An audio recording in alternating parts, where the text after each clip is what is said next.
Vítam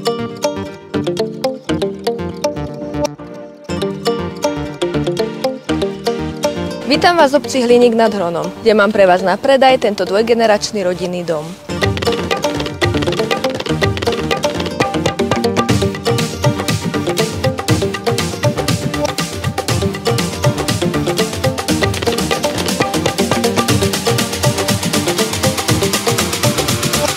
Tak poďme sa naň pozrieť. Bol postavený v roku 1976. Rozvody elektriny má už preto medené. Prešiel čiastočnou rekonštrukciou, vrátane ktorej boli vymenené plastové okná v celom dome, vymenený plynový kotol a boiler. Dom je odizolovaný od spodnej vody. Pozostáva z 2 podlaží a menšej pivničky.